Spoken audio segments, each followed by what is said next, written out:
Welcome back to the Seven Chambers podcast. Me, Kanu. And your boy SG. This week we're gonna just hang around, talk about whatever. Actually, I think I want to start with who are some of your favorite artists right now? If you could give me like a top three.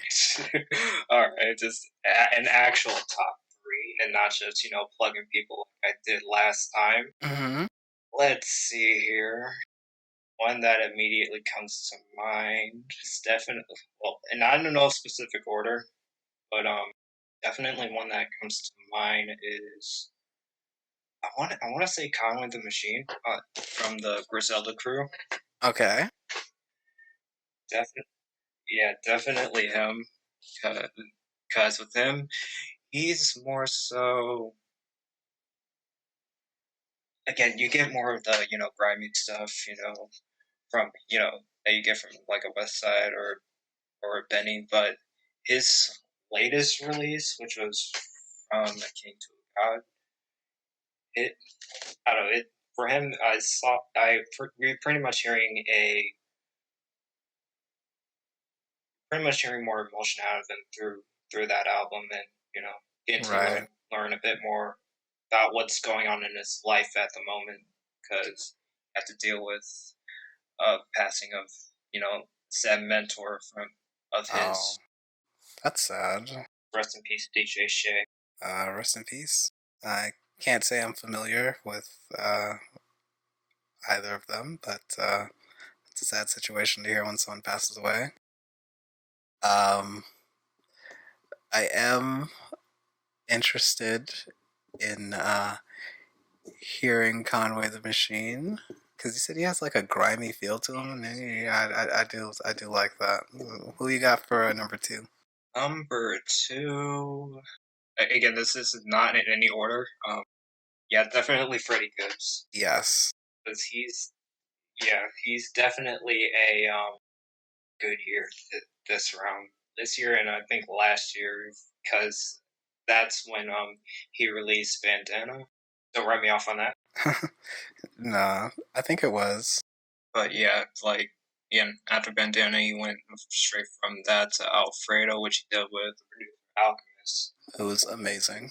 Was definitely, and after all that, just a bunch of features too that he has been doing. Again, a whole bunch of Conway the Machine and also Bang the Butcher and Griselda crew. Yeah, I don't know. I just like his again the flows that he has on his in his music, and just his just the cadence he gives off. Yeah, I mean, he's definitely got some great stuff. Might go back and listen to Bandana. Who you got for number three? I know I put you on the spot. I'm sorry. No, that's fine. It really helps me think about this stuff. I guess I don't want to immediately go to Madlib just because his new album, right? Sound Ancestors. I still need a bit more time with that one. It isn't as much going on there, but it's more so of the style that I've heard him on his Medicine Show series. Okay, I think those are all solid. Madlib and Freddie Gibbs I am familiar with, and I do like their work, so yeah, great stuff. Yeah, so what about you? Top three is definitely hard for me too. I haven't like, when I say top three, it's just kind of like who are your favorites right now, not like of all time, because that's like a different story. So I guess like the top three people that I most enjoy listening to right now, probably Smino. Love his stuff. Smino, okay, I've heard of him. Yeah, he's great, man. His bars, immaculate. Like, his wordplay is amazing. I really don't know anyone who I can compare him to either. Yeah, no, I honestly, with his voice and whatnot, I can't think of anybody either. Yeah, so he's definitely one that I really enjoy hearing from nowadays. Do you know Toby Lou?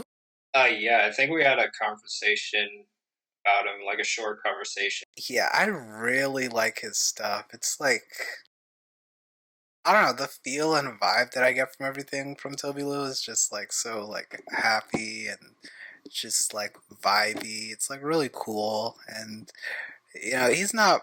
I wouldn't say he's like a lyrical miracle guy like at all, but like it's very like sing songy and just very like cool and just nice. I said cool twice, but that's just a vibe I get from him, man. And I said vibe twice as well. But he's just dope. Um, It's, yeah, and the beats he goes over are all. It kind of reminds me of like an evolution of what I think Chance would have done from acid rap, kind of, but like closer towards the more bouncy stuff than the than just the more other stuff that he had going on. yeah, I would agree. And then I guess for number three, I'd have to say, just fuck it. I'm gonna just go ahead and say Lil Uzi Vert. I'm like, Okay. yeah, I'm a big Uzi fan, like, and he's like on the other spectrum of like just like a trap rapper, but like, he does talk about like drugs and stuff, but he mostly talks about like fashion and sometimes relationship stuff, and he talks about like just being very cool and how he's like an alien and stuff. And most of his tracks I get we were talking about last time like a braggadocious like rappers, and he's very braggadocious, most definitely. And I think I can relate to that aspect of him, along with sometimes he does like a lot of like darker themes about stuff. Some of the beats that he chooses are very Theory? yeah, but like he has like a sometimes he has like a techno electronic vibe, but then like that's fused with like a trap rock thing that he does. He just knows what he's doing. And really, really like that. That's really, really nice. So yeah, I'm gonna go with those three. Yeah. So I got Uzi, Toby Lou, and Smino. All very good. Okay, I mean, I've messed with about two of them. That is cool. Um, I think we're both two for two then. Oh, really? Oh, you say you didn't listen to Conway. Yeah, I don't know. I still think Matt was a cop out for me, but again, I'm still thinking. Uzi was my cop out because like, um, because like he's obviously he's like super popular and stuff, but I say he's a cop out because like I didn't really I mean, there's a lot of people that I'm listening to at the moment, but he's just someone that resonates with me a little bit more, like that I can put in like the top people that I would just throw on right now, as opposed to a rapper that like I enjoy on the radio, like a DaBaby or something.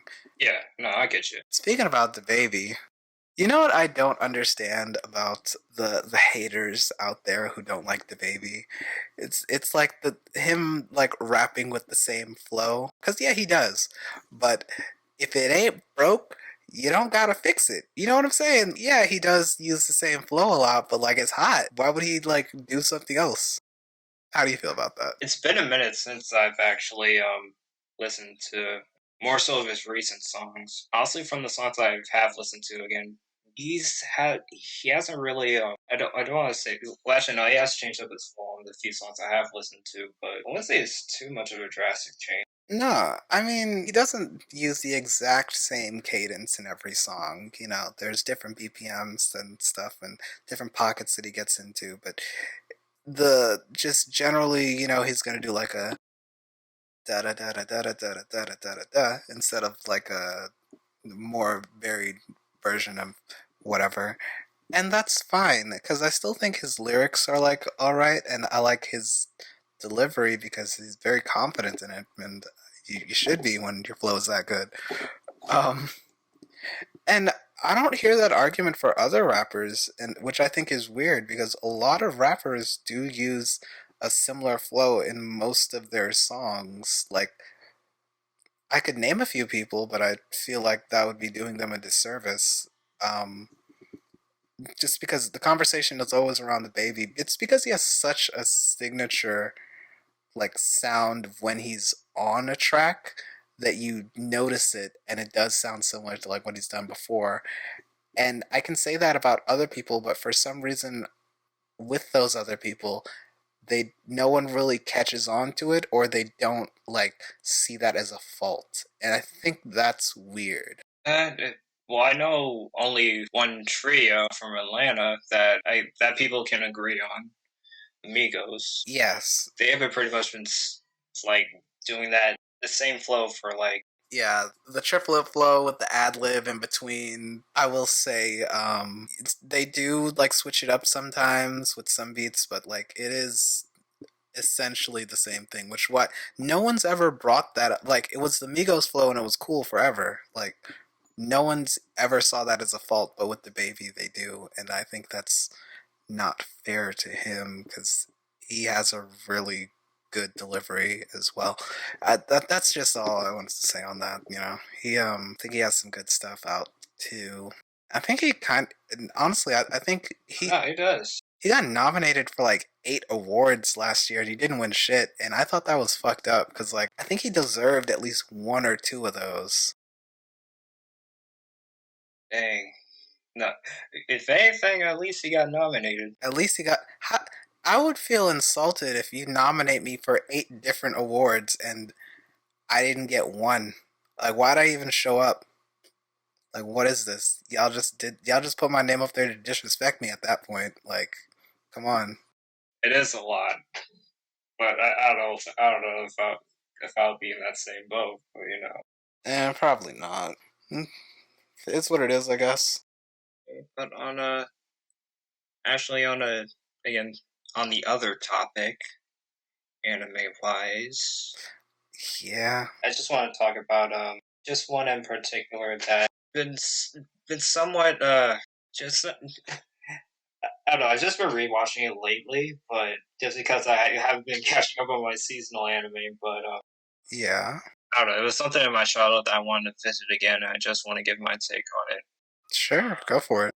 It was Mare. Ah, Mare. Yeah. I think we did talk about this a little while ago. I remember Mare. I don't really remember anything about the story, but I do remember watching it on Toonami, I believe, growing up. It was that one. It was like a blonde kid with a ponytail, right? Or like he had blonde and black hair, and then he had like the Yeah, chain with the face and the mustache. The chain had a face and a mustache. yeah, the kendama, Yeah, yeah. the kendama thing. And you know, now that I'm thinking about it, it low key low key just the aesthetic makes me feel like Full Metal Alchemist vibes, but like obviously it's a different show and it's different stuff going on, but just like the look of it kind of reminds me of that now that I think about it. Cause like, uh, Yeah, so like you were rewatching it. What's going on? Like, you like it? Like, well, actually, can you give me like a little bit of the story so that I can like kind of remember? yeah. Basically, this kid named Skinta Torimisu goes about his life dreaming these dreams of a fantasy world, and he gets picked on every day in his middle school for it. Basically, one day this magical gate appears in his classroom and tells him that you are qualified to go into this gate and visit this world. And so, him being the kid that he is, he jumped right in. Actually, talking about it now, it's more of an isekai. It is that is the definition of an isekai. He literally went to another world. Yeah, I mean, it's different from the isekai that you see like nowadays because nowadays it's like they gotta die and be reincarnated or whatever. But now it's like one more your more classic isekai where it's like the protagonist just has the option to go to another world and they choose to do that. Sort of like one of my favorite isekai, Inuyasha. oh yeah, I forgot that counted too. Yeah, it does count. Isekai just means in another world. So if you have a character that's from like, Earth and they just go to another world, that's an isekai. Or if they come from or from another world to Earth, that's an isekai. That's you've been isekai'd. So yeah, Mare's an isekai, Okay. one of the earliest ones. That's interesting. I don't even remember any of that about the show either. I guess most of my memories from the like back in the day with that show in particular, I guess, are just the comedy bits and I was under the impression that that was just his world. You know how like in Blue Dragon, like that's just his world, and like he's just like doing stuff in that world. I thought that that was that, but no, he's just a kid from Japan who got the option to go to another world, and he's doing his thing. Did he have like some sort of like defeat the Demon King kind of story? Doesn't have to be Demon King, but you know what I mean. Well, an individual villain, no. It's more so like a collective. Basically, they go around terrorizing villages and whatnot and kill people. And so until this one day where they do this like 6 year annual tournament thing, they call like the strongest like heroes or guardians of the world to come and fight them, and whoever wins can pretty much do whatever they want. Well, if the villain loses, they go away and peace is restored. Wow, so it's like Then if the so many anime tropes going on here. So many classic anime tropes. A tournament arc, an yeah evil group that they have to fight during a tournament. Isekai. Um, this is wow. yeah It's classic. So classic. Oh my gosh. This is like nostalgia and I haven't even like gone back to watch anything. yeah, I would say just after the tournament arc, I would say just like not even bother with the end stuff because I don't know, it's pretty poorly like paced and whatnot. Oh, did you actually finish watching all the episodes?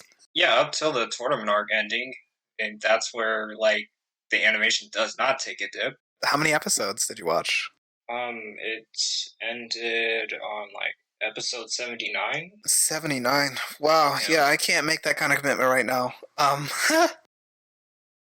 Yeah, man, uh, not that I wouldn't or that I wouldn't eventually like want to. It's just that like with stuff coming out every season and I like to keep up with the new shows.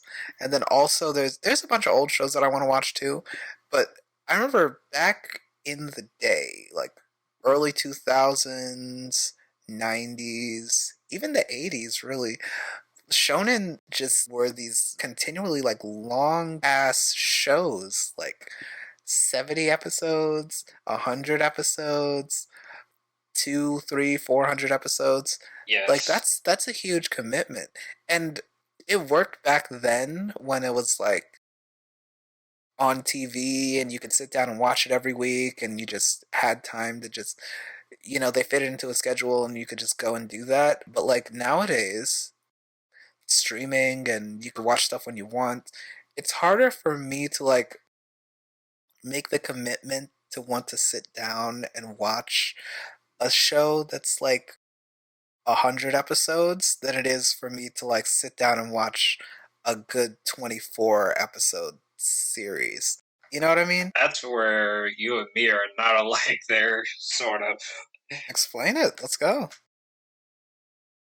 It was well, currently right now I'm taking a break from the whole seasonal stuff, and since I made that choice to take that break, there's like a whole bunch of stuff out right now that are like 5 or 6 episodes ongoing right now. So I've heard, so it's kind of been hard for me to go back into it versus taking a break and watching something out of that routine. See, and I don't mind because sometimes I'll just wait until the end of the season to watch all the shows, and like I can just binge like the 12 episodes straight or 13 or however many. But this season I chose to keep up with everything because this season is stacked with a whole bunch of like good shows and stuff. So that's why I'm watching. But no, I definitely think that there's value in like taking a break and just catching up on some old series. There's just one series that's like um pretty well known in the anime community as being like the one of the best like space epics. It's called Legend of the Galactic Heroes. I don't know if you've heard of it, but it's like 100 something episodes long, but it's supposed to be like an amazing series, very political, very heady, very just interesting with the characters and all that. And I would like to sit down and watch that show. But like I said, to commit to that show, I have to like stop watching everything else and sort of focus. And I don't want to do that this season. I want to keep up with what's airing. Maybe next season, depending on like if there's any like if there aren't a lot of good shows airing, then I'll probably do something like that where I'll just go and catch up on an old series. Yeah, I know. I need to. Yeah, I'm definitely going to get back on it though this season. I've been away for too long. I mean, you can take your time. Like I said, sometimes I just wait till the end of the season and catch up on all the good stuff. Like last season, I like stopped. I think halfway through, and I just let the series like let all the episodes come out for them, and then I watched them because it was like I had a lot going on, and I was just like I should just I'm gonna take my time and just watch some of the stuff that I wanted to watch before that I never got the chance to. Like I watched Ghost in the Shell, and I'd been wanting to watch Ghost in the Shell for like ever. The first one. I know there's a couple more series that I want to go back and watch too, but I'm glad I finally got to watch that movie. It was very interesting. Like the perspective that it takes on like people and like AI and what it means to be a person, or like what it means to like have this sort of like infinite knowledge that you have from the internet, or just it's so interesting, like the collective intelligence of like a robot or like AI versus like the human personality, and like what it means to be like human is tested and interesting. Towards the end of the movie, the major isn't the major anymore. It's like it's very interesting, and I'm glad that I took the time to watch that. And I will watch some more entries in that series from that franchise. Um, but I'm glad I took the time for it. I also watched a bunch of stuff. I watched K-On!, which is just like a cute moe show where they just yeah, it's like these high school girls. It's one of those like cute kind of like campy, just nice feel good shows where you just like there's a group of friends and they're just hanging out in their club and doing cool stuff. And it's just nice to just see that sometimes. Just like have something make you feel good instead of make you think too much. That's why I like anime because you get all these Yeah, different. you need your balance. Yeah, you get nice balance. It depends on like sometimes I'm in the mood for that, or sometimes I'm in the mood to watch something like a horror, like Another. Okay, I've heard of that one actually. I have not watched it. Oh well, it's Final Destination the anime. That's all I'm gonna say. Okay, That's all I'm gonna say with that. all right. It's really good stuff though. So I was watching this video on YouTube earlier, and the premise was there was these two groups of friends, and they were talking about Naruto versus One Piece, right? And which is the better series? What aspects of which are better than the other? And I just want your take on it. Actually, I want your answer for the overall premise. Naruto, One Piece. What do you think? Which one would you like have over the other? Okay, the the younger me. would definitely have said Naruto Part One, but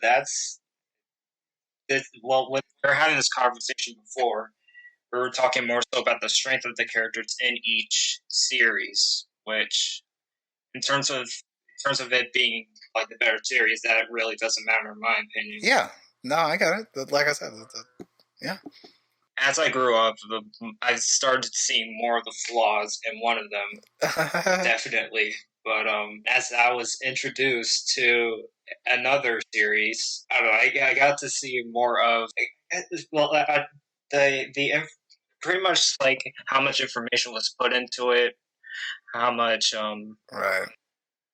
how much of the lore was spanned out between the worlds, and Yeah.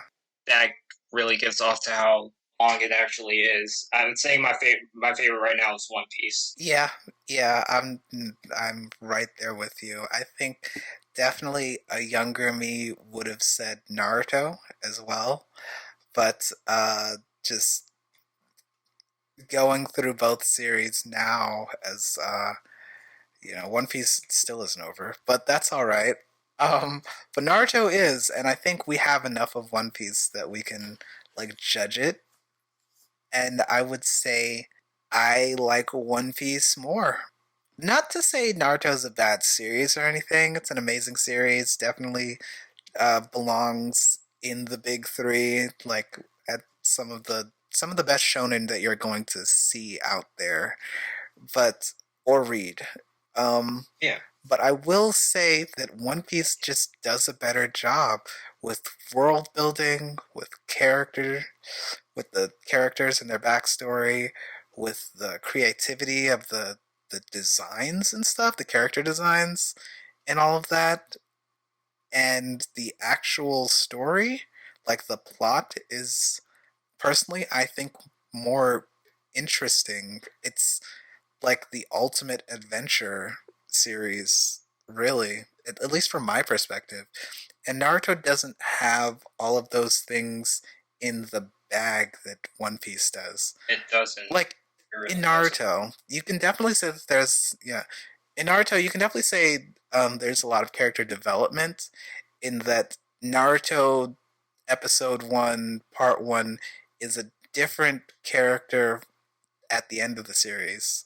A but he does have a lot of the same core values and stuff, but he's grown, matured in a very different way, and I think that's a strength of that series. You don't see that for every character, obviously, um, and I think that's one of the flaws as well. Because Naruto, yes, that's the name of the show, but like it's supposed to be like a world that you're bringing me into, and you're really just giving me the story of like two people, like Naruto and Sasuke. It was the Naruto Sasuke show. That was it, and you had an entire cast of characters that you should have flushed out. That I felt like were kind of undeserving of what happened in part two. Like they didn't really get as much attention or weren't expanded upon in a way that I think would make them more interesting and make the series a bit stronger. Which I can't say for One Piece because every character is like deep and complex and you know their backstories, but it's not just the backstories, it's also like you know them in the moment as you see them in the series before you know the backstory. They're just like dripping with personality, and just you can see that as like a something that you can see that like as a person, and you can see them like just being themselves. And when you learn the backstory of how they got to where they are, it's just so much more interesting than in Naruto, where it's like you got a bunch of like blank sheets of paper, and then you got Naruto and Sasuke. Yeah, basically the basically the characters you might write off in the like said in maybe a said arc, or maybe in a major battle they might not be there like for the rest of the arc. Oda, the author or mangaka of One Piece, he would give a backstory to him that would really like impact you like gratefully. Yeah, like make you feel something, and then you're like, oh, okay. Like just one character, Doflamingo. He's a dick, Well, yeah, but like it's we get that. You know, he's a villain, right? He's supposed to be a dick, right? Whatever. But like maybe there's some reason why he's a dick. Maybe there's like, but y- once you learn his backstory, he was always a dick. yeah, he was always. The reason that he's so much more of a yeah, he was always a dick. But like the reason he's so much more of a dick is because of what happens to him as he grew up and he went through all of the things that he did. And you don't feel sympathetic for how he is, but you feel like you understand this character and why he acts the way he does or why he does what he does. And I think that's fleshed out and done a lot better in that series as opposed to like one of Naruto's main villains like Madara. You get his backstory, but his backstory is basically okay, no, I was having this thought. This is where I'm going to go with this. In Naruto there's a pattern. Kishimoto, the mangaka of Naruto, he likes to like sort of reflect characters on each other and like just sort of like this happened one way and then it happened again 50 years later with two different people and then again 50 years later with two different people. It's all a repeating cycle of like, you know, we may be slightly different, but we've been through the same things and this is why whatever, and this is why like things are the way they are right now. And like that's cool, but like you just told me the same story three fucking times, bro. Like like it's emotional and stuff, but like I've seen this and I'm just getting used to it now. It's not as impactful the seventh time you do it. Um, and it's not the same thing with One Piece. Like everyone's backstory isn't sad. It's like I understand it. Everyone goes through like different things, and you see everyone goes through like different things, and it's like where they end up as a character is more interesting and complex than in the way that Kishimoto wrote his story, where it's like they were always going to end up like that because the person in the past ended up like that too. Yeah, no, I get you. If anything, I was gonna say that probably started in part one, Yeah, because even back then with like villains like say a Haku or a Gara, Naruto could relate to those. Yeah, I would say what was it? The yeah, basically with the whole like pain of solitude with Haku. Same thing with Gara, but on a greater level because they each had a tailed beast. yeah, yeah. And with Nart, it's I mean it's not a bad like story device to show that hey, um, you ended up like this way, but it doesn't have to be because I went through a very similar situation and I ended up like this. Like I totally get that, and that's a great way to show that we're all a little bit different but kind of the same, and we can make good decisions. But that's not super. It's not really like deep. If it keeps happening, if it keeps like going on repeat, Yeah, you know. Not only was Gaara a reflection of Naruto, Naruto was also a reflection of Sasuke. Like, not exactly the same like trauma that they went through, but it's it's definitely like pointed out in the series that they're best friends or they're rivals because of like how they grew up without love or a family. Now, granted, Sasuke is an asshole for saying, "Well, I had a family and you didn't." Having something and then losing it is worse than having nothing at all. Like that's terrible. You know why that's terrible? How are you gonna compare traumas like yeah, that, bro? Like what? We're both lonely out here. What you talk? I don't know love, and you don't know how that hurts to not know that. It hurts worse to know that and then lost it. Like it hurts the same. Like What? Yeah, the That I, was that was I another thing, couldn't. but Yeah, that was one of the things that really like wrote me off for Sasuke. Just that and his like what was it yeah, basically the teeter tottering of his morality throughout the Shippuden. yeah, yeah. It was because like I guess he was having like just a battle within himself of like how he wants to like uh just what he wants to do because he was driven by revenge against Itachi for slaughtering the entire clan. But then when later on in the series where you learn why Itachi did that, it it sort of strikes a chord where it's like, oh well, I guess you kind of had to avoid destruction of the entire village, and that kind of supersedes your little revenge thing, which makes it feel weird, and that is an interesting point. It's explored in a interesting way. I remember when Itachi was first introduced as a character, and we're all like, "Oh my gosh, he's so bad and so powerful. Oh my gosh, Sasuke needs to kill that motherfucker." Um, but like, when you learn that The Itachi's way actually, around now. yeah, when you learn that Itachi's like actually like probably the most tragic of heroes because he had to kill his best friends and family and everyone that like just to save the village, a significant more number of people. That's like, oh well, I guess you kind of did the right thing there. It makes you, yeah. I think that's like that character writing is really good. Like I said, Naruto has a lot of good points, and I do like the series. Like I said, it has its place among the top of all shonen.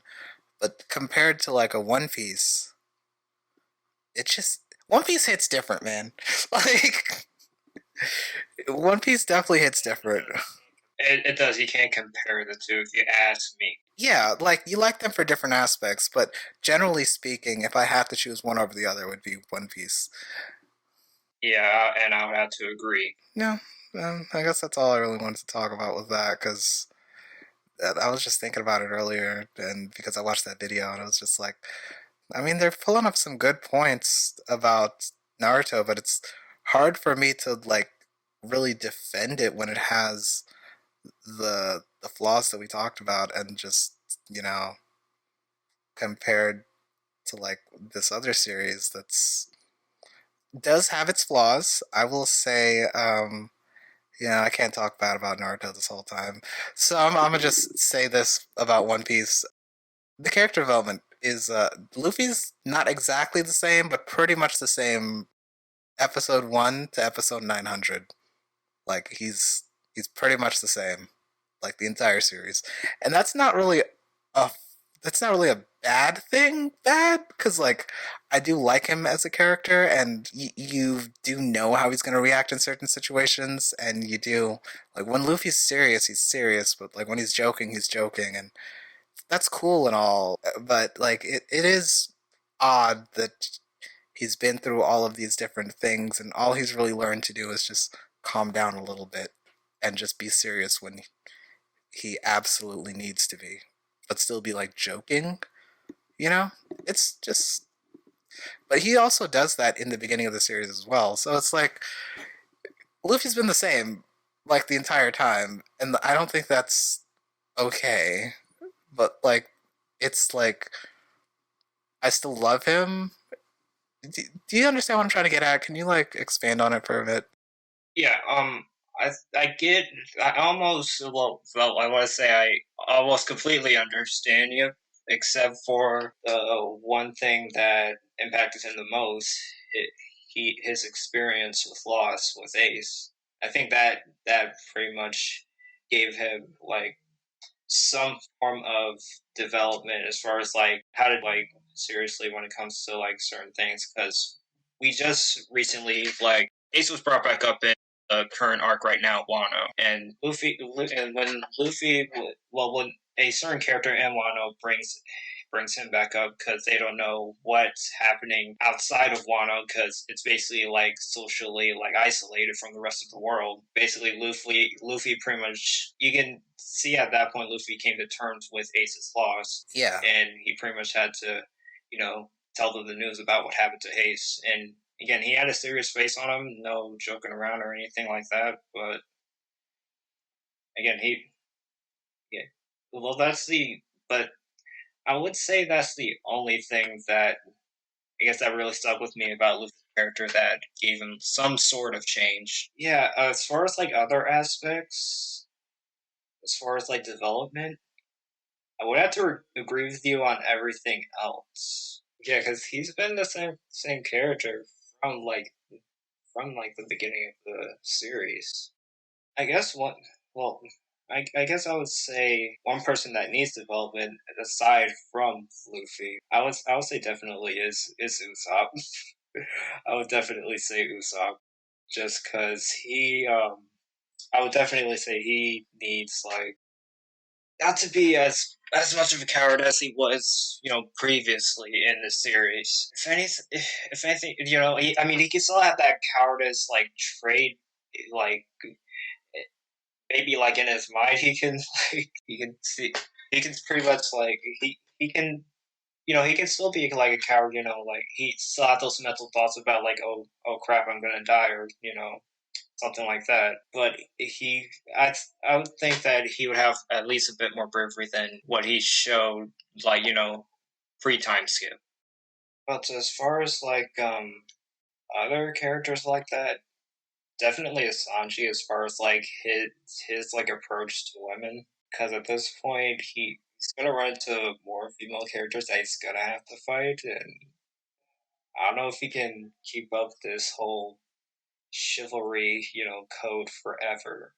I don't know. As far as the Straw Hat, well, Zoro, I don't think he needs much development. I mean, he's been like, as far as like any flaws with him, I wouldn't say I wouldn't say he needs any like glaring. I don't think he has any like glaring flaws, or at least none that I notice. Unless you want to talk about his sense of direction, which I don't know. I think that was put in more so for comedy.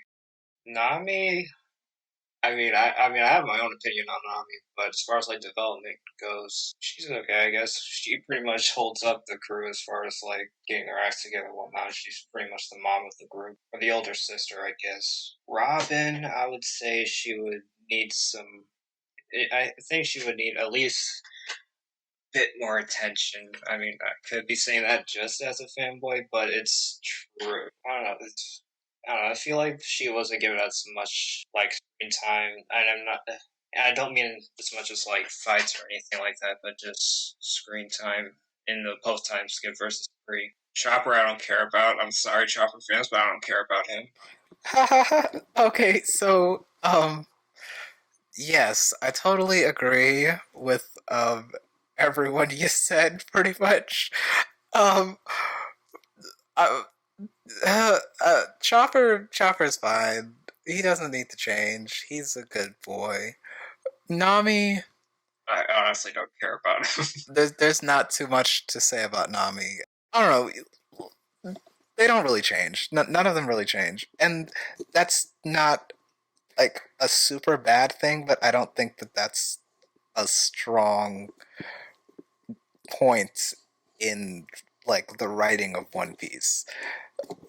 Um, with Zoro, I do like Zoro as a character, but like the comedy bits, I have no problem with. Like that's fine. You can throw the same joke at me. It's cool. Except with Usopp, he needs to man the fuck up right now. Yeah, for sure. It's just, but like I don't know, change in the sense or develop in the sense that they take the lessons they learned and not just get stronger, but also like notably make decisions that they wouldn't have made before. I can say a little bit of that with Luffy after he lost Ace. He did like do some things that, because before then he would just charge head on and be like, I'm gonna fight you. And yeah, he does still kind of do that sometimes, but I also think he takes his time to like listen to, like, like Trafalgar the Law, when he says, I have a plan, let's like try and do it this way. Luffy will just head straight into the thing still, but like at least he takes a second to be like, all right, what are we doing? Yeah, I mean, he does do that here. Well, yeah, he does do that more so, but I mean, again, not in this current arc with what's going on right now, because worst generation, him, Law, Kid, they like just have their little big contest going on there. Just It's great. I love it. I actually love that. Um, I think what's a strong point about it is that you, I guess it's a good thing and it's a bad thing, because it's like you know the characters and you know what they're gonna do and you know how they're gonna react and you know all these things, and like that's nice, that's good, that's comfortable, that's, you can sort of understand like when you put them in a situation what's gonna happen, but at the same time, like it's like I would still like to see a little bit more. yeah, no, I understand a bit. But that's really the only like really the only thing with me in particular that I'm not so happy about One Piece. But everything else, there's really nothing that I can complain about. The world is so expansive. Like the world building in Naruto, Kishimoto didn't really build a world, he built a continent. You know what I mean? Like he built like a country with different states. That's really what he did. And they all know each other and everyone like just, they have war sometimes, but ultimately it's all just like, it's going to be these villages and they're doing this thing. Kishi Oda built a world where there's stuff that you have no idea what the fuck is going on. Yeah, I have to agree on that one. There's like so much history and lore and stuff that can be explored and stuff that you haven't even thought about that could be happening in the world, that is like so much more wide and expansive, and you really built an entire place that's just different. You can't really say that for Naruto. Like, you know what's going on, like everywhere. They tell you. And there's not like, you built a continent, like that's really what you just built one place, and that's fine. But in terms of like, world building, I would say One Piece has that. Yeah, in spades. Because what was one of the I think it was, what was it, I think it was a little, what was it, One Piece Isekai thing that one YouTuber was doing at one point that I think I told you about, if you remember that. I don't. I'm pretty sure I sent you something, but anywho, basically, basically you um, basically you through like was it Dungeons and Dragons? They're like um dice or whatever. You were like either like a D4. You roll a D4 to figure out where you start as far as like the sea. Either Oh yes, I remember that. Yeah, yeah, and then like you start in East Blue, or you start. yeah, you start East Blue, North Blue, South Blue, or West Blue, or either like Grand Line or New World, and then you pick, what was it? You were like a D20 or something to pick which specific island you start at. There were some islands I didn't even know about. Yeah, like that's also a very interesting thing, where it's like there are. I talked about it before with you that the world government only controls a portion of the world. There's islands that don't interact with the world government that have their own thing going on that nobody knows about. Nobody even thinks about. Skypiea. Early on in the series, niggas didn't even think that existed. Yeah, no. There's not only that one Sky Island, there's an entire Sky like world. There's different islands up there. Nami's been to a different one. Yeah, because not only Skypiea, there what was it, the Weather Ria, or I don't remember the name, but I don't remember the name, but like there's multiple islands up there that people on the planet have no clue about. And I think that's very interesting. Not only that, there's places in all over the One Piece planet that the world government, they chose not to interact with them, and just they're doing their own thing and no one really knows about them. I think that just really struck me as like, wow, that expanded the world even more because we've only been in the story thinking about things that happen because of the world government and because of like all the islands that are contributing to that and are interacting with each other and trading and all that stuff. But there's an entire like system outside of that that we haven't explored at all, or not at all. We have with Wano and Skypiea and some other places, but it's just interesting to me. Yeah, again, that's one of the things that again makes me more interested in the story for this long. I think that it definitely no one can say that uh, it's okay. What am I trying to say? I'm trying to say that for as popular as One Piece is, for as long as it's been running, you have to be really fucking good at your job to keep it that interesting. And every arc, every major arc, I'll say, kind of tops the last one for 20 years straight. That's impressive.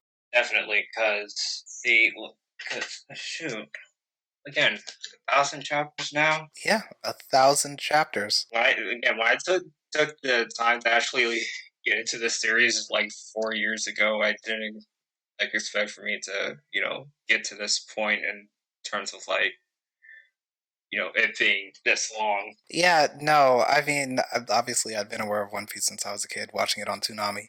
Yayo, yayo. Everyone remembers that shit. Um, but, I only, I do too, and I hate it. yeah, I put it down for years, and I only picked it back up last year because I was waiting for the series to end to actually want to go and, like, read it or watch it, but it got to the point where it was just like, I'm gonna just do it. I'm gonna just hop in because I really want to, because I've always wanted to. I was just like, I'll wait for it to end. I'll just wait for it to, finish and I'll just go the whole series.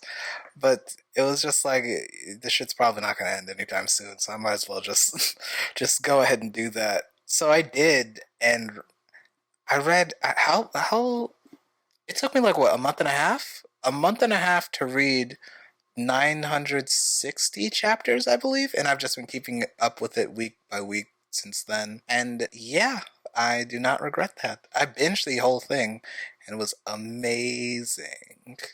Just like how I thought it would be. Yeah, yeah, I got into it with the anime, so I had like a bit of fillers and whatnot.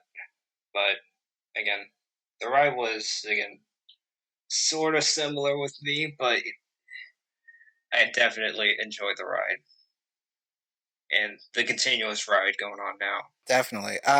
Just where we're at in the story right now, I think it'd probably take them like maybe 3 or 4 years to finish it. Yeah, you said about 5. I'm glad to stay on for another 5 years. Like that's I'm good with that. Same. Take your time, Oda.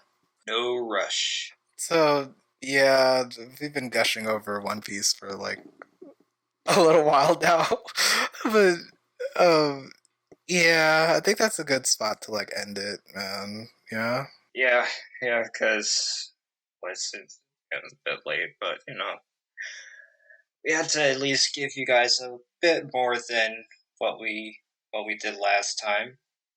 It ain't the intro no more. yeah.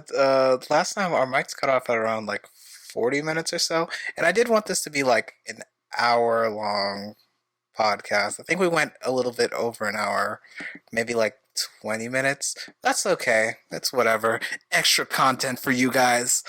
Uh, keep up with us. Definitely Yeah, comment and stuff. Let us know like how you're feeling about the podcast. If you want us to talk about certain things, just join in the conversation. In the future, we'll be bringing you some interesting things. Maybe a Discord server. Maybe some you know, maybe some cool stuff. Who knows? We'll see where this goes. Anything you want to tell the audience before I let them out? Yeah, but if anything, I'm open to just again anything in the comments y'all want to let me know about, whether it be actual criticism or just thoughts on your mind. I'll be chiming in. Oh yeah, definitely. Shit all over my opinions. I want to fight. Let's go. I'm kidding. I'm kidding, but I'm not. Uh, all right, guys. Well, it has been Seven Chambers. Like, comment, subscribe if you're listening to this on another platform. Just give us a little shout out, share it. Let us know how you're feeling. Stuff like that. It's all good. Bringing you more stuff next week, the week after that, and hopefully you stick with us for the ride. We're trying to turn this into something big. We're trying to really get out there and talk to people and just have our opinions known. Thank you for listening. I'm Kanu, And it's been SG. and hope you guys have a good night. Peace.